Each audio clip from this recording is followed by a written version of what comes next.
Welcome to CSJ Responds. I'm your host Chase, here to answer your questions on any topic of Jungian analytical psychology or the four sides of the mind, also known as four sides dynamics. And today's question is, how do I get an ISFJ to fall in love with me? And the source of today's question is none other than Cora. So let's take a look at the question.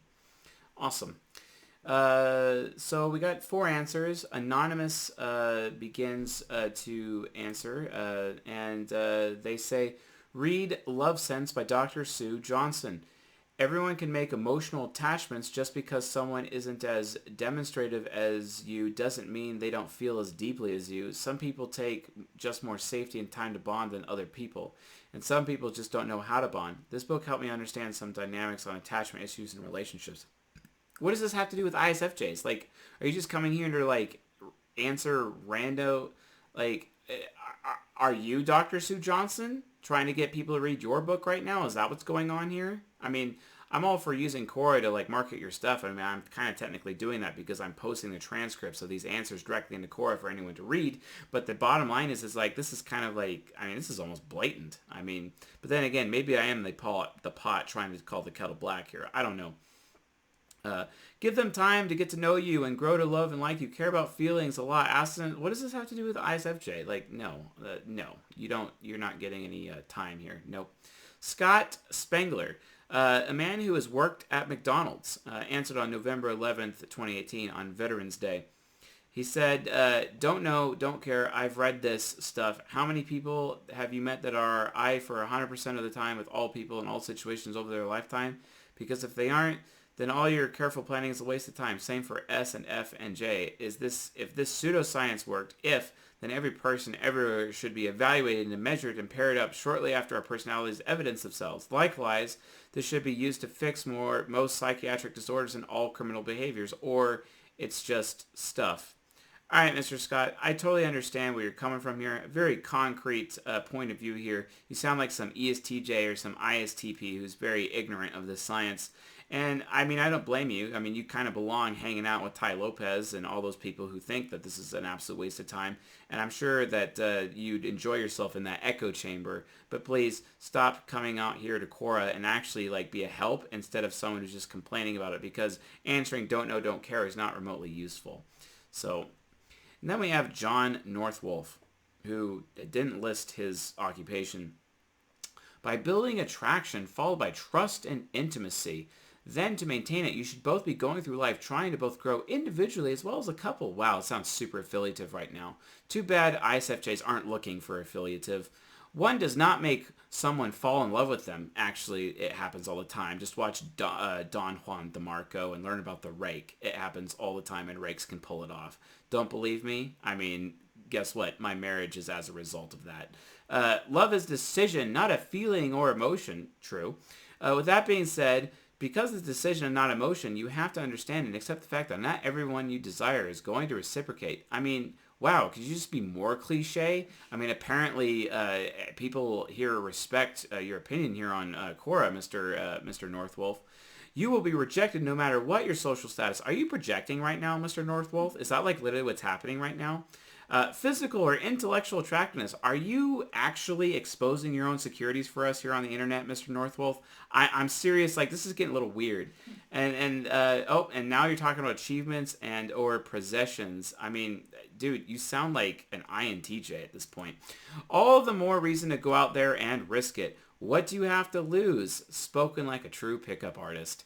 Anyway, then we have Hank the Grown. Sex toy consultant to the stars. A very interesting occupation. And what did he do? He posted links to pornography or... No, a sex expert. Romantic advice to the non-binary lifestyle. Okay. None of these answers were remotely helpful or worth it. So I'm going to come in here and basically save everyone from this... well, stupid. So anyway, how do I get an ISFJ to fall in love with me? It's very, very simple, right? It's very simple. You initiate with them and you give them what they want most. They want to be wanted, so you make them feel desired. That's really all you have to do. And you do that and you just be like, hey, How you doing? Introduce yourself. Be nice. They really like it when people are nice to them. They really like it when people choose them. They want to feel special. They want to feel chosen over everybody else. It's super important. And they want to be made comfortable. If you know an ISFJ, find out from their friends what their favorite kind of coffee is, and go to Starbucks and go get it for them, and they just randomly show up and be like, hey, I got myself a coffee. And I got you one too. And it just happens to be their favorite. Oh, how did you know? You know what I'm saying? Like, that works. And it generates rapport, etc., right? And then they'll be like, oh, I think so highly of you, and then you feel good about that, etc., because you're likely an ESFP or an ISFP because they're super compatible with those people, or maybe you're an ENTJ because that's the type they're most likely going to end up marrying, etc., is an ENTJ. But the point is that give them gifts. They like to receive gifts that help them in their way, that eases their burdens. So all you have to do is just ease burdens, because ISFJs take on all of the burdens in the world, and so many obligations, and they need someone like you to come by and help them unobligate themselves or ease their burdens by helping them get through all those obligations so they feel less stress and have more time on themselves. They just need to be enabled from that.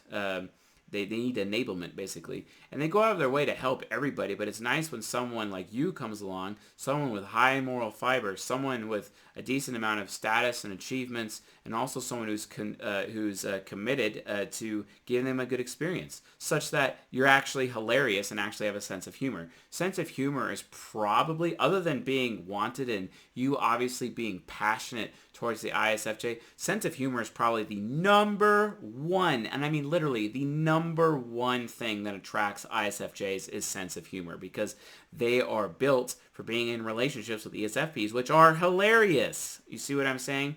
They love to laugh. So if you can make an ISFJ laugh and laugh consistently, you got them.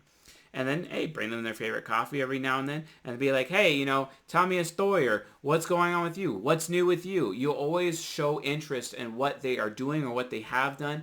Ask them questions about their past. I was actually talking to my ISFJ mother-in-law earlier today, and I asked her to tell me a story about her grandfather. And it was an amazing story, by the way. It was excellent. She told it very well, and I had a great experience listening to it. But she really enjoyed speaking from the past and being that family historian, etc., talking about her grandfather and all the things that he had to deal with when he was in the USSR and the communists and the gulags and all that. And it was a fantastic story, and all this rich family history that my children are going to be inheriting is just, it's amazing. It's absolutely astounding, But the point is that, again, sense of humor goes a long way. Also, another thing, and this is a lesson taught to me by my ESTP mentor, and also a lesson that's constantly proven to me by my wife on a regular basis, but it goes like this. The gift of food goes a long way. It goes a very long way, and it goes a really long way, especially with ISFJs.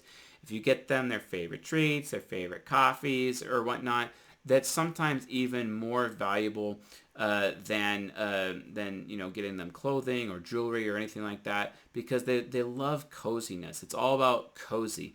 Make them feel cozy. Make them feel chosen, okay? Tell them how you feel about them. Tell them how they make you feel. Share your feelings with them, and don't be afraid to share your feelings with them. And make sure that they know that you are the only person that you share your feelings with, etc.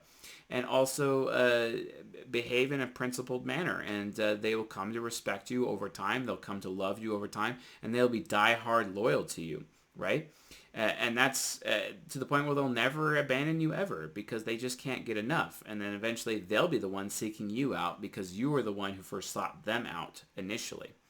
And they care about fairness, and they always keep things fair. They're very just people.